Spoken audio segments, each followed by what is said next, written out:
on Mirror now.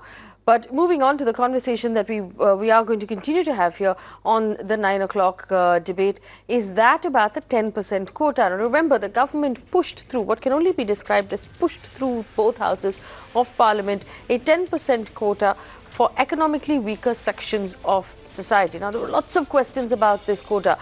Who would be eligible? What kind of paperwork would you have to submit if you wanted to be eligible? And what kind of jobs would be available for this? Now, we understand that the first of several states, Gujarat, has said it will begin implementing the quota on the 14th of January. We still don't know the answers to these questions. And what's worse, data shows us that the number of government jobs up for grabs has been shrinking with every consecutive year starting 2013. Take a look. On the debate tonight, is India ready for the new 10% quota? After the new law, Gujarat becomes the first state to implement the quota rule. The Chief Minister has announced that it will be implemented in all ongoing recruitment processes effective from the 14th of January. After Gujarat, other BJP states including Maharashtra are expected to roll out quota schemes in their respective states.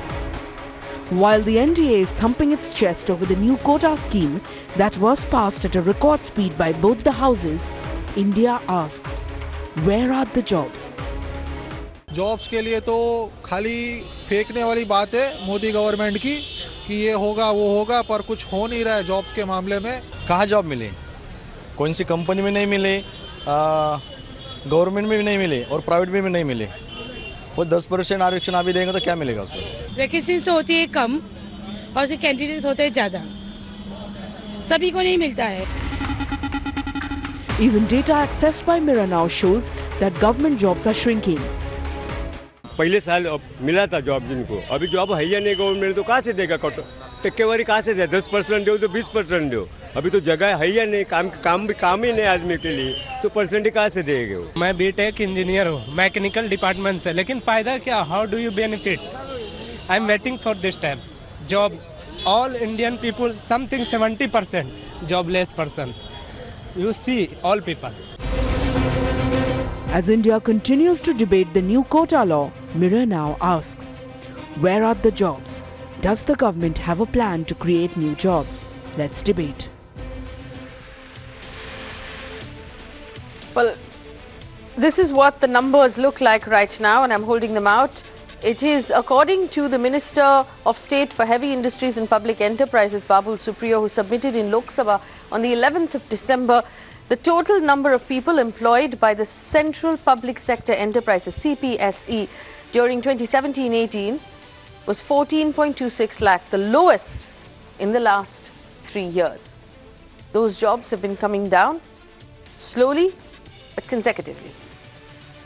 Now, according to the Minister of State for Personnel, Public Grievances and Pensions, Dr. Jitendra Singh, as he placed before Lok Sabha, the number of candidates recommended by UPSC has gone down from 8,272 in 2014-15 to 5,735 in 2016-17. Those numbers are on your screen.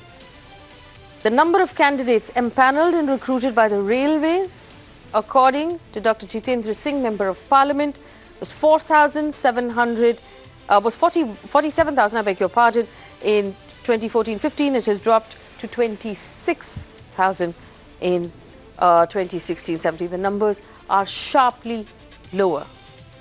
So if the jobs, and understandably the jobs in government will come down as the government begins to modernize and introduce, for example, more computers in its system, the jobs will come down. So what are you doing by introducing a 10% quota in jobs that are shrinking anyway? What kind of solution is this? And is it really supposed to make people feel better? Joining me on the show, Bhaskar Ghosh, leader of the BJP. Rahul Singh is a policy analyst. Akash Jindal, senior economist. Ajay Dua, former Commerce Secretary, will join us as well. Vivek Agnihotri is a retired IAS officer, the former Secretary General of the Rajya Sabha. I welcome all of you to this conversation. My first question is to Mr. Agnihotri, former Secretary General of the Rajya Sabha. Mr. Agnihotri, here's my question. If we consider the government jobs, and we understand from public sector banks as well, that the hiring within public sector banks has also drastically come down. What good is a 10% quota then, Mr. Agnihotri?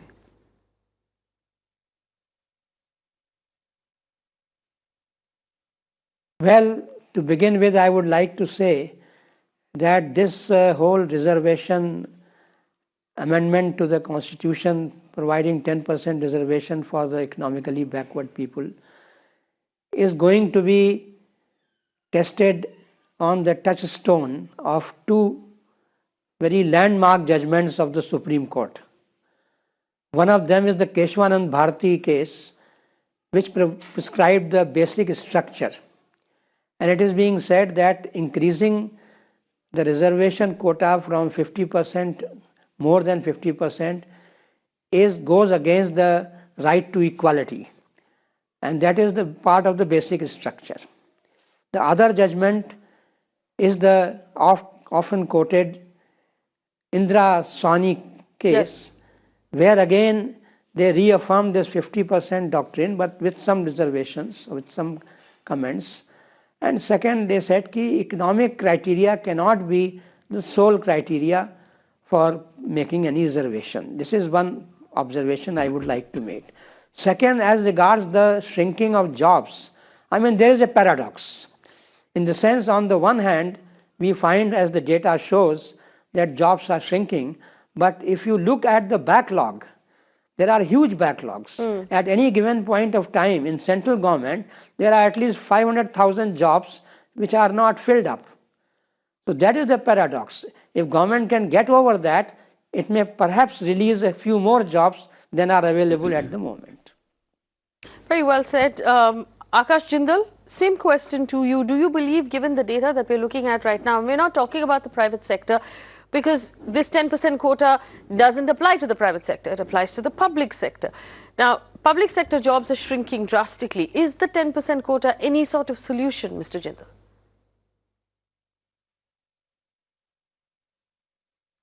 Faye, first, lots of congratulations for doing this extensive research. Now, yes, I'll be talking about public sector only. You know, Faye, for the past 1.5 years on your channel, I've been saying this repeatedly in your channel, and I've been saying this on other channels also, that jobs are not available in the country as according to the requirement. So there are very few jobs in the country. Today, of course, we'll talk about public sector only. Last time also, you would be aware, I mentioned about this. In the past 8 years, which include 4.5 years of this BJP-led government, and 3.5 years of UPA, plus in the states, there were regional parties. Please, I would like to ask this from the BJP gentleman who has already joined us. Which are the huge greenfield projects which have been put up by the PSUs? Like there was a time when we used to have huge steel plants. We used to have huge petroleum refineries which could employ 10,000, 15,000 people. Yes, in the private sector, we had certain units which are assembling units. Now we are importing from outside, assembling something in India, but huge greenfield manufacturing units, talking about PSUs, are also not there. So basically, I have a lot of respect for BJP as a party and very high respect for our Prime Minister, who is a performer, who believes in growth and wants the nation to be prosperous. But the reality is, according up to some extent, we are having a jobless growth. Now we all talk about GDP growth data, that GDP is growing. We are amongst the 7th largest nations. But then what I want to know is our per capita income also in the top 7 nations, which is not there. So what is happening is GDP is growing because our population is growing, population is exploding, but the benefit to the common man is not happening. So I think if the government is too keen to give jobs to people, and I believe this is a government which wants to do benefit to the people, which believes in growth and prosperity, then the government should concentrate more on generating jobs. Please, as an economist, as a citizen of this country, I'm asking you, requesting the government to please concentrate on generation of jobs, not that much concentration on quotas is not going to help us. More concentration is required on generation of jobs. Well, I must first accept your congratulations for the quality of research that we have on the channel, and I must also pass on that congratulations to a very young colleague of mine, Anurag Anand, who's barely 24 years old, who's done all the research on this show. So we're very proud to have him on the team. But this is what he's also discovered. So it's not just the fact that the numbers are falling. The government has laid off people in the last couple of years. So according to Babul Supriyo, to Lok Sabha, this is what he says. He says that the proportion of regular employees to total employees under CPSE has gone down from 82% to 76%. So they've laid off people and taken other people on contract. And to the question of what happens to these separated employees, people who've been fired by the government, separated employees have the opportunity for self or wage employment after a short duration of skills training under the CRR scheme. So not only is the government not generating jobs, they've actually fired people to reduce the manpower requirement of the government. Bhaskar Ghosh, if you want to answer two questions. First of all, what good is a 10% quota if the government is currently in the process of laying off employees? Second question is, Akash, in the last, where are the large greenfield projects set up by these PSU companies?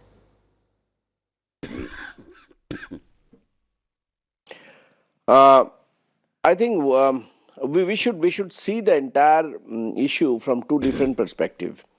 One is the policy making process and policy making intention of the government, which is of a larger perspective for a larger sociological balance, for a larger economic balance in the long run to come. So based on that, we have given a 10% reservation to EBC, economically backward classes of the general category, and for that the necessary amendment Article 15, 16 have been done, and the state, the principles to the state Article 46 has been done. So this is one aspect the government has shown their intentions and their planning for bringing the equality of different class of people in the society as per the constitution. So this different class, could you tell us who are these people in the different class? How do you define economically weaker sections of society? And what paperwork will one individual have to submit in order to qualify as economically weaker? Yes. So there is a provision in the bill that the respective state governments from time to time will disclose the status of the economic backward class depending on different economic and other indexes. So in that case, the government of Gujarat has said it will implement on the 14th of January, which incidentally happens to be today. The government of Gujarat has not been able to share with us any data of what the specifics are about how they're defining economically weaker sections of society. So would you be able to help us? What is an economically weaker person? There is two things. First of all, this economic backward class perhaps will differ from state to state, because every state has got their respective economic index, the growth index, and per capita income index. So based on that, the respective government under Article 46 will be deciding the economic backward class, what is the parameters for the economic backward Mr. class. Ghosh. What Gujarat government has done, in principle they have adapted. Mr. Ghosh, yes. The Gujarat government has made a statement saying it is beginning to implement this quota starting today without a release of any information on details of who qualifies for the quota. No one in the government, center or state, has been able to answer this question for us for the last 2 weeks since this came up. You've passed it through Parliament. It's now going to go to the President's table. The states are going to implement. Nobody knows what this is. This is not only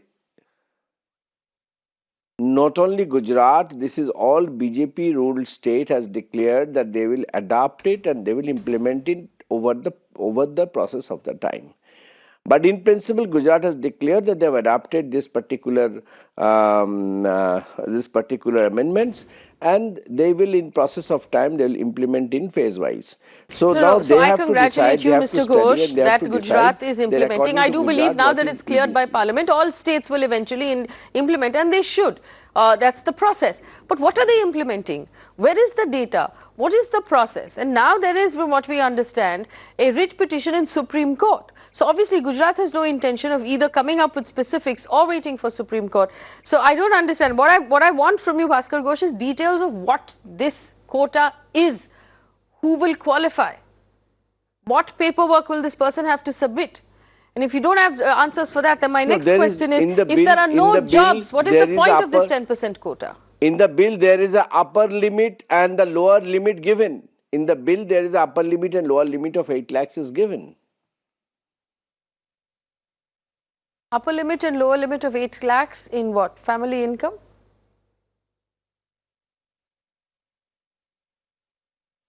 Yeah, the gross income. The gross income. And since most people in India are actually working in the unofficial sector, how do they prove their income?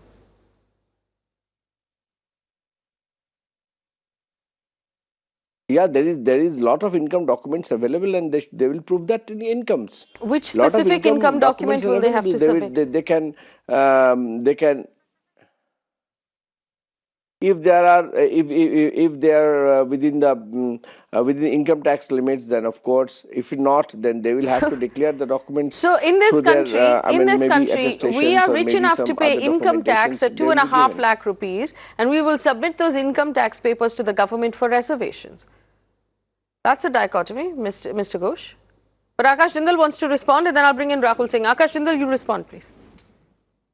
No, it's a proof of income. I'm talking about the proof of income. Yeah, Mr. Ghosh, what I want to understand is, as far as income tax return is concerned, Ghosh Saab, just a moment. One second, I Mr. want Ghosh. to Mr. Jindal, understand go one ahead. thing. Ghosh Saab, please listen to me, sir. I want to understand one thing. Income tax return. Sir, I am the author of my own income tax return. Nobody certifies or authenticates that this much is my income. Now, tomorrow, if my income is supposedly 8,10,000 and I file a return of 7,90,000, it is what I am saying, it is self-assessment. Nobody is authenticating it. Only if a scrutiny happens, which is only some percentage out of the entire returns filed, then only the authentication is done, and that also will be done 2 years, 4 years down the line. So what do I understand? That whatever income I want to fill in, I can fill in and perhaps get a degree for my son. Now just assume a thing. Somebody, supposedly tomorrow, I file an income tax return. My son gets admission into a degree college. After 6 years of there's a scrutiny, and the government comes to know that I filed 8,10,000, 7,90,000, and my income is 8,10,000. By that time, my son would have graduated 3 years prior to that. What would you do then? Snatch away his degree or that? This is for income tax returns. And those people who are not filing income tax returns, which would be the authority which would be certifying that this is this person's income, which is the authority which you have named, which would have the knowledge and ability and competence to authenticate or to certify a person's income. That's a fair question, but allow me to also bring in Rahul Singh, who's a policy analyst who's been listening very patiently. Rahul Singh, your argument right now, and here are the points. One is we don't have data or details of how this will actually be implemented. States are beginning to move on it already. And secondly, we found data for the fact that government jobs are shrinking. So what is the 10% actually going to achieve? Thanks for raising this point. In fact, if you look at the history, probably India is the first country in the world to come up with a reservation system. So more than 100 years, India has been implementing it. Of course, the reservations are not looked at the economic growth or the percentage of the population or the economic deprivation of the population. It is a very sentimental political behavior. So it is not looked at, whether the jobs are shrinking or increasing. The factor is that how are you going to look at the social factors while you're taking the political decisions. So look at from that point of view. As far as job shrinkage is concerned, you cannot increase too much financial burden on the government. So government cost is already going up with sixth pay commission, seventh pay commission, giving pensions to those who earlier were denied, and so on. So there are different reasons, and government is not able to increase the number of employment in the government system. As a few panel members already indicated that, we already have huge backlog in the government system, in the bureaucracy, in the railways, in the education, health sector, everywhere we are having backlogs. And probably we don't have funds to finish even that backlog. So it's not connected directly with the increase or decrease of the number of seats. It is more to do with the political decision-making process when maybe the elections come, or even, even at any certain point of time of the Yes. political situations. So Yes, this is one. Second,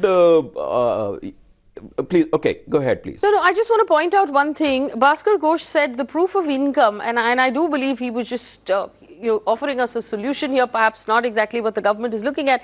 He said the proof of income will be your income tax filing and your income tax returns. Now, Mr. Ghosh, you must realize that 60% of this population is agricultural, and if your sole income is agricultural, you don't need to file returns. So then, how are we going to use that to prove that the agriculturists actually qualify as economically weaker, or are we leaving them out completely? I do believe the government has not thought this through. Rahul, allow me to also bring in Ajay Dua, who has joined us, former Commerce Secretary. Mr. Dua, 10% quota on jobs that are shrinking. According to our research, jobs are coming down in the government year after year. Not to mention, as Mr. Agniotri and Rahul Singh pointed out, that there are over 5 lakh jobs in the government that have not been filled. To make matters worse, Gujarat is going to implement this quota starting today without any information on how they plan to do it.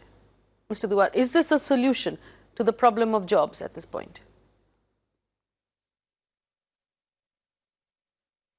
I don't think so.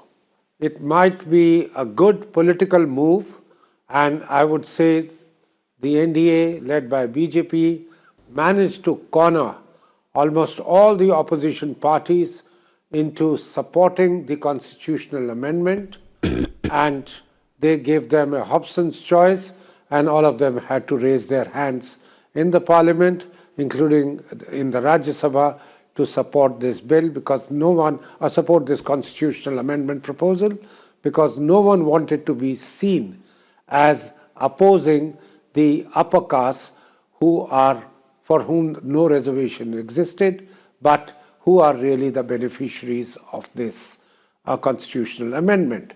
I think the way Gujarat has gone about looks to me somewhat abrupt, somewhat totally unprepared, unless they knew that their government at the center was going to bring such a constitutional amendment, and they had made all the preparations.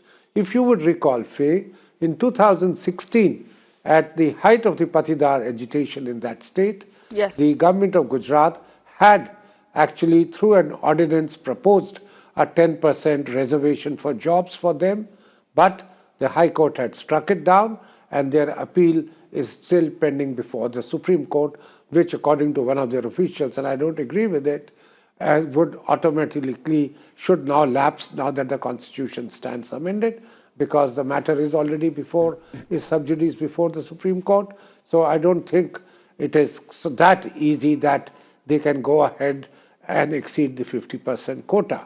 That's Gujarat apart. What I would really like to say about this 10% reservation is that even if it's implemented, if all the difficulties of defining the people who are covered, their income, land holding, their house size, etc., of course, some of the criteria which had been mentioned, bandied around when the discussion in Parliament was taking place, those have yet to be finalized. And I'm quite sure that there are so many states in the country which had not even thought about it, and all of them have to come forward with their legislations. The Supreme Court, the constitutional amendment is an enabling provision saying you can go beyond the Article 15, 16 interpreted by the Supreme Court, which had put the limit at 50%. These laws have to be made. Yes. Every one of them will have to thereafter put the regulations under it. How do you identify the people who are eligible, who are not eligible? And more importantly, if you keep the limit as high as 8 lakh rupees annual income, which Yes. comes to 66,000 rupees A per month. month, Yes. which means a person relatively well off a month would get the benefit because their children would have gone through better schemes of better Yes, systems of yes, education at 66,000. Yes, absolutely, Mr. Dua. In fact, in the Indira Sahani case, the Supreme Court actually made an observation. So you would have a creamy layer. Yes. The Supreme Court made an observation in the Indira Sahani verdict where it said basically Yes, you would that if you really make be an having- economic criteria, then people of upper castes in that economic criteria will push out the people of the lower caste because they will have access to better resources for their children while those children were growing up and make them more competitive. So exactly what you're saying right now, the Supreme Court has Absolutely. already This is written it what I'm down trying and to we're just somehow get at. trying to You are bypass all creating of a that. creamy layer. Yes. Okay. Yeah, you are creating a creamy layer within the economically backward so-called people, poor people, people who are closer to the 6 lakh, 7 lakh, kind of income. They will corner all these 10% jobs and not leave the jobs as well as the educational reservations, leaving the ones between who are not below that out of the purview of the benefits of the scheme. I shudder to think how this would not further polarize the society only because the upper caste seem to be voting for certain classes of or certain parties, and they think that after the assembly elections and what happened in Gujarat, they can't. All right, Mr. Dua, let me bring in the rest of the panelists right now for rebuttals. Yes, if anyone wants to come in and make a point or bring a rebuttal, Bhaskar Ghosh, do you want to respond to what Mr. Agniotri, Mr. Dua and Mr. Rahul Singh have said? Akash Jindal, I'll come to you as soon as Bhaskar Ghosh has had an opportunity to respond. Mr. Ghosh, go ahead, please.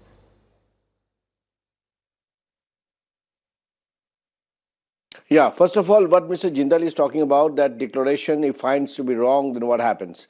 Time and again, I'm telling you that these are the guidelines set up by the government, central government, but the applications and implementation of those guidelines will depending on the state government. No, Mr. Ghosh, are you confirming to us that this will be based on income tax returns? Economic index. No, are you confirming to us that the criteria will be based on income tax returns? No. Do you know how many people file income tax returns in this country? I was asked what kind of proof.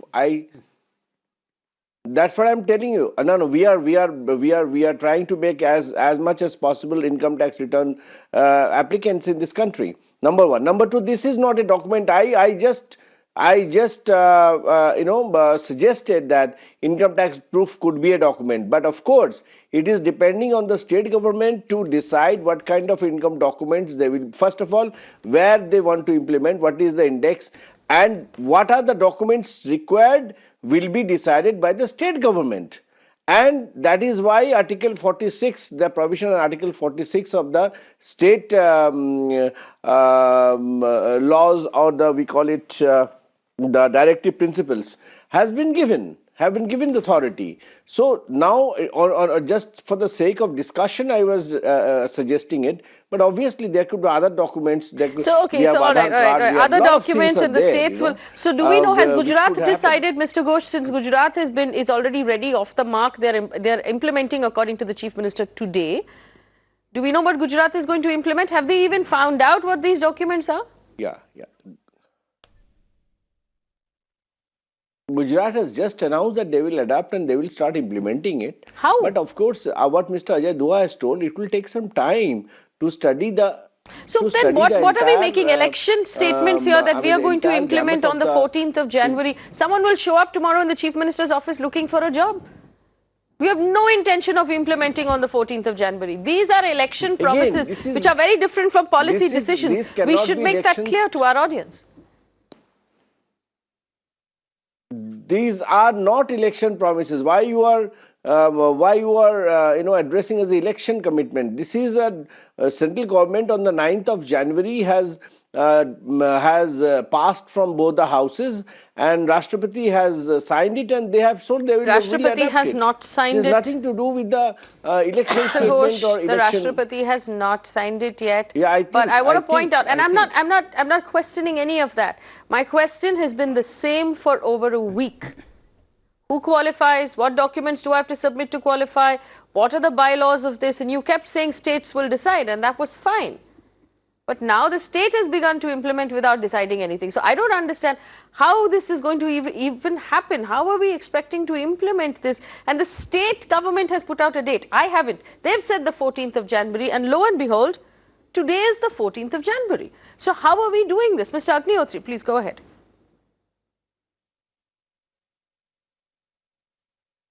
Yes, I would like to make a couple of comments. You see, what the state government of Gujarat has done as a matter of their so-called implementation is to stay all the further proceedings relating to certain recruitments that they were, for which that they had announced the dates, saying that if the initial process has not started, then say they had issued an advertisement that people can apply for this particular job on such and such date, but no preliminary test or anything had been done.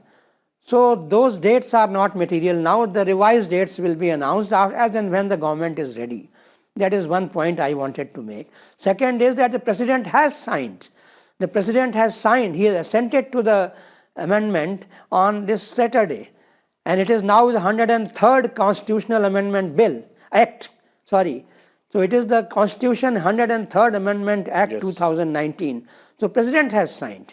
Yes. Number three, in terms 124th of, Amendment. I mean, the policy decision has been taken. The policy decision has been taken. The policy decision has been taken. Now the states are left to their own devices to take implementation decisions.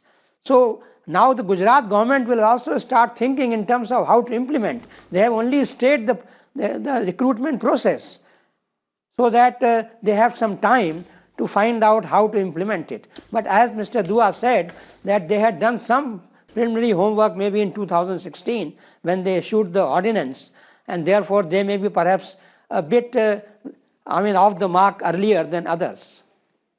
Yes, Mr. Agnihotri, thank you for that, and I apologize to my viewers. The President has signed the amendment, and that was misinformation on my part, and I apologize again to our viewers who are watching, and I thank Mr. Agnihotri for that clarification. Akash Jindal wanted to come in with a point. Akash Jindal, you first, and then Ajay Dua.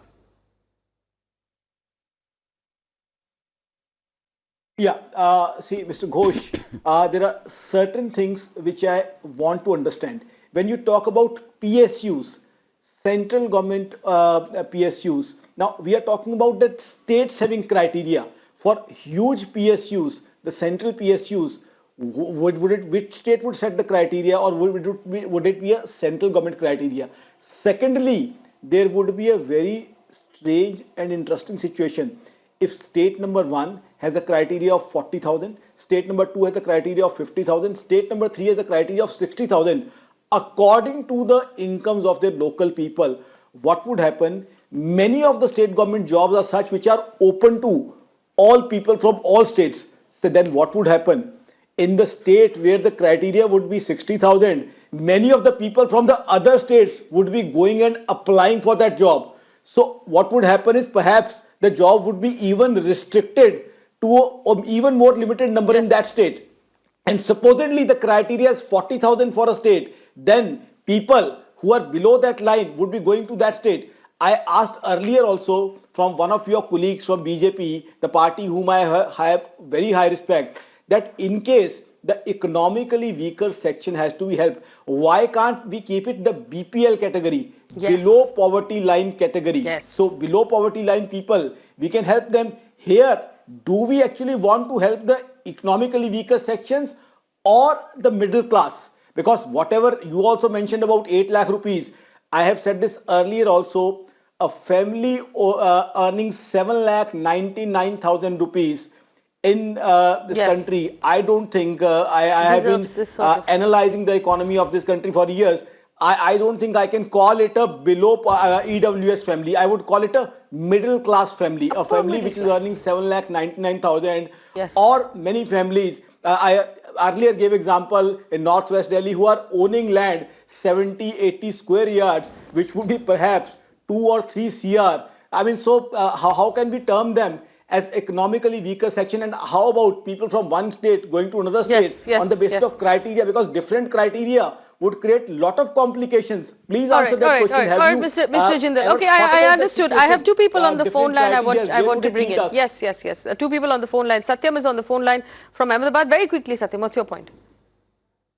Ma'am, I would like to point out the thing that the government's job is not to provide job to everyone, but to create a sustainable environment and policy framework in such a way that it can encourage private sector companies to, open up their businesses and create more jobs. So that's what my point is. That's a very good point. Deepak Mittal on the phone line from Delhi. Deepak, go ahead. My question is very straight to the BJP person.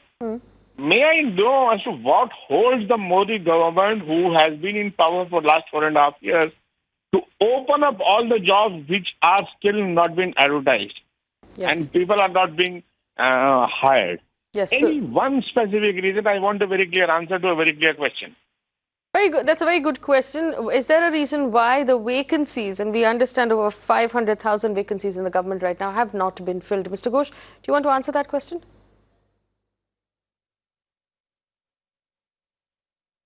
Yeah, obviously, if you see recently you have shown all the data, there is every year in different department of the government, there is a job has been created. So, I mean, according to the progress, according to the need of that particular department or ministry, they are creating the jobs.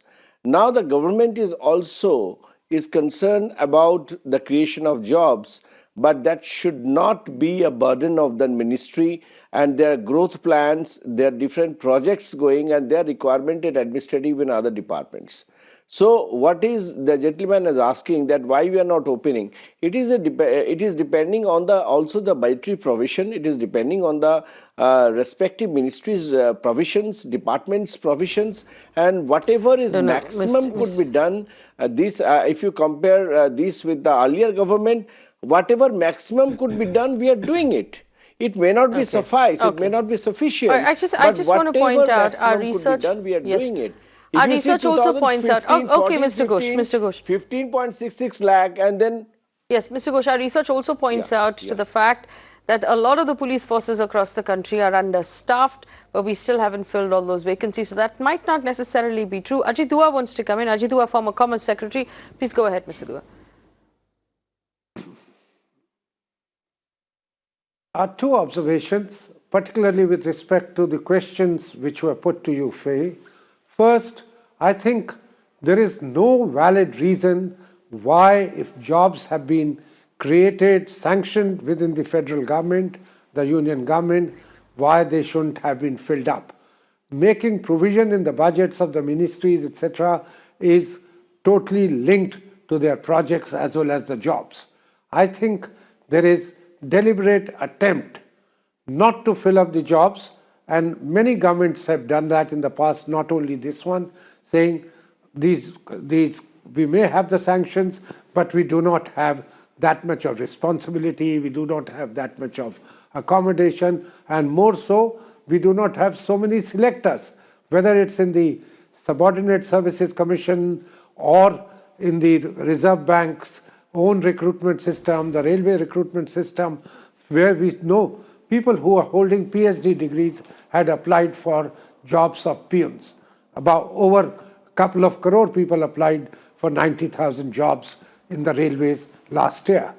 That's one issue. But more important, what I want to say is that I shudder to think how government of Gujarat also, without all the preparations which are needed, has really launched, or at least his chief minister says that he would, from Makar Sankranti, that's today, would be launching his recruitment plan. It requires several rules to be made, amendments to be made to regulations, etc., which I don't think even if they had a wind of what's coming, they have done that. So it is more of, I would say, a political announcement than actually on the ground. Look at it.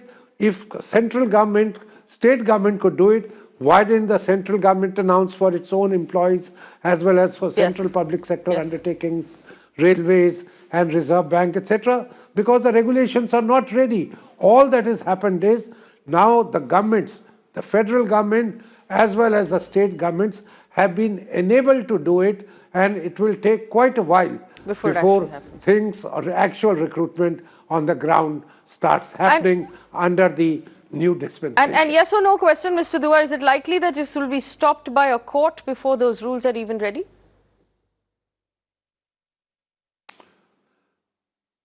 I wouldn't be surprised, because the fact of the matter is there is an earlier ruling. Now there is a constitutional amendment made.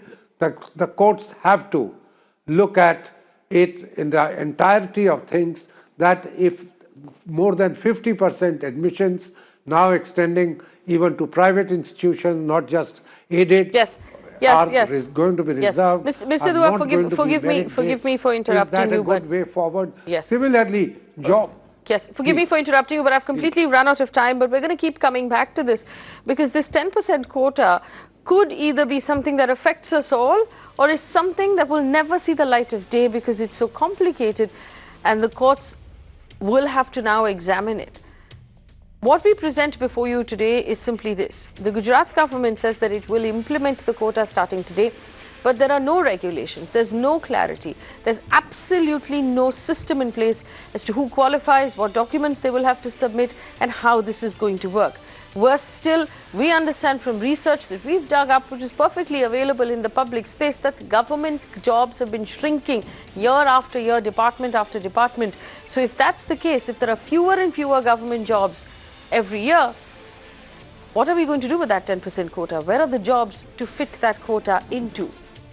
These are all questions that deserve to be answered. But they're perhaps questions that will be answered now in a court of law.